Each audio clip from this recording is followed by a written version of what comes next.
Hello and welcome to Patrick's Models and Transport. Right, we're working on the roof of the rail car. And I mentioned, not in the previous video, the one before, I think it was maybe episode 16 of this soap opera, I was mentioning the horns. So, as I said, this fictional rail car is inspired by Italian rail cars. It's a sort of mix, fruit salad of ALN 772, so the very early rail cars of the 1930s and 40s, ALN 668 of the 1960s, 60s and 70s and 70s and 80s, etc., which are actually starting. The last ones are being withdrawn in this period. And but luckily, Fondazione FS, meaning the trust, the Historical Railways Trust of the Italian State Railways, has salvaged quite a few ALN 668 rail cars, converting them to run on CNG, compressed natural gas, for historical trains. But that's very good news. Anyway, back to our job here. So, on the second last video relating to the rail car, Cristache 1974, or Cristache 1974, to say it in Romanian, gave me a great idea on how to make the horns, because Italian rail cars are fitted with horns and whistles, because the Italian railway regulations require, they mention the use of the whistle. The problem is, with increasing speeds of trains, in particular, starting from the 1930s and 40s with the rail cars, the diesel rail cars were faster than some of the steam trains. The whistles couldn't be heard at the correct distance. So rail cars were fitted with horns, where they have a much wider sound range, let's say, compared to the whistle, and they are generally fitted both with whistles and horns. So when you're at low speed, you use the whistle. When you're at high speed, you use the horn. So, as I was saying, Cristache 1974 gave me a very interesting suggestion on how to make the horns. He said you should maybe use a cobbler tack, or shoemaking tack, or nail. And I remembered that I have a whole tin of these. There's one right there. You can see there's a tack right there. And I have a whole box of these, a whole tin of these, which belonged to my grandfather. My maternal grandfather used to fix all the shoes. He was an absolute perfectionist. He was as I said in many other videos, he was a chemistry teacher, photographer. He used to fix his own car. He used to do bodywork repair on a car. He also fixed watches and shoes. He was a perfectionist, an absolute perfectionist. And he taught me many things. And I inherited his box of shoe repair equipment, with lots and lots of things, including this old match tin of Swan Vestas. This is a historical item in itself.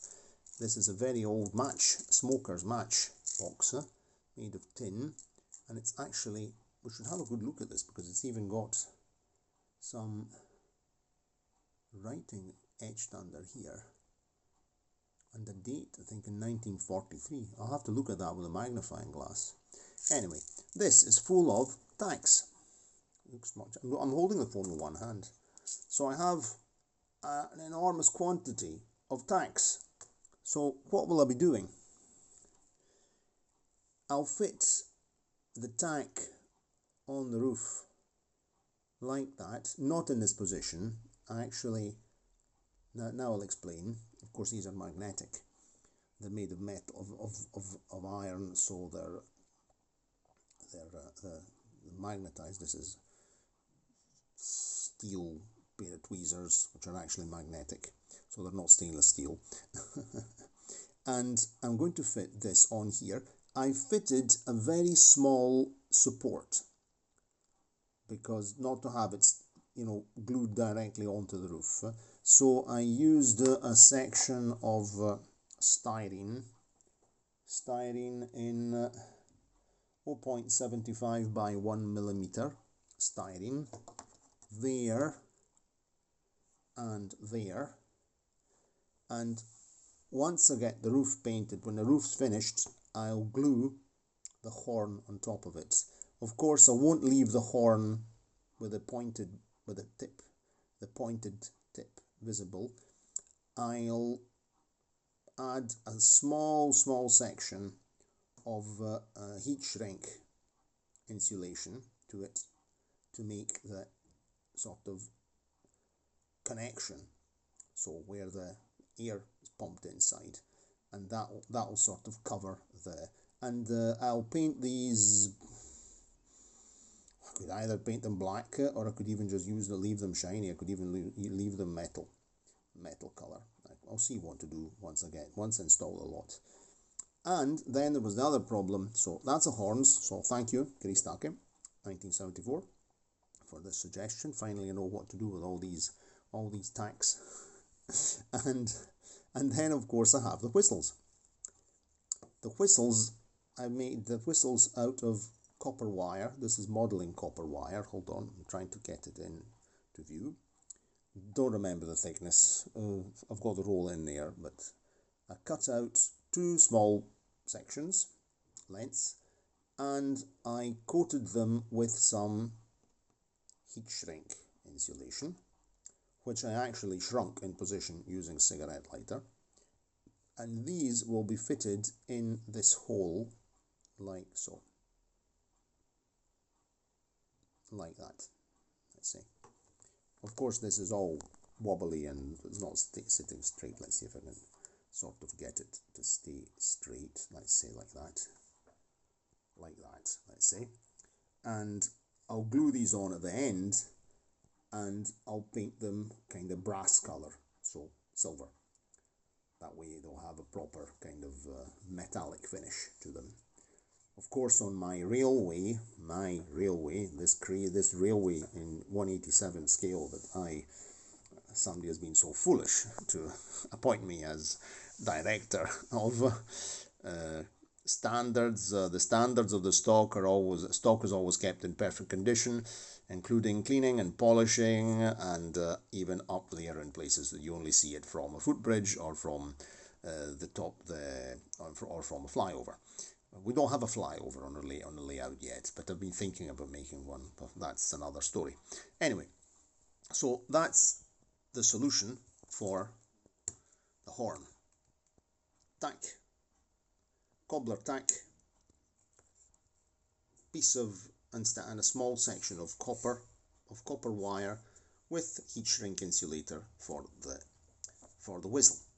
These 2 points here are where the exhaust pipes will be fitted on here, and I think we're getting on quite well.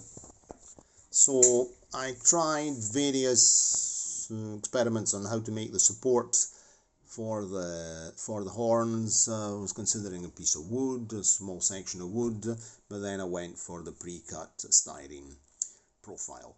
Okay, that's it for the moment. I'm going to let this stuff here set, and I think that the next job I'll be doing here, I'll glue, but we'll do it together, or could have even done the thing now.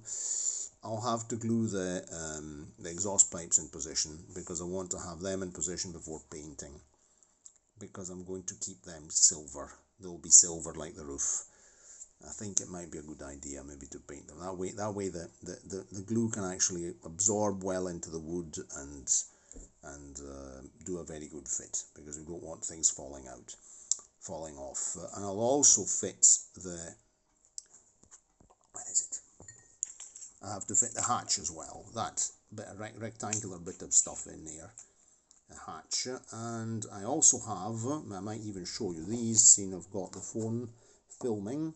Here's the front headlight shrouds, which have been cut out of, yet again, heat shrink insulation. And these are fitted, if I can get, excuse me, but I'm trying to hold the phone with one hand and do everything single-handed,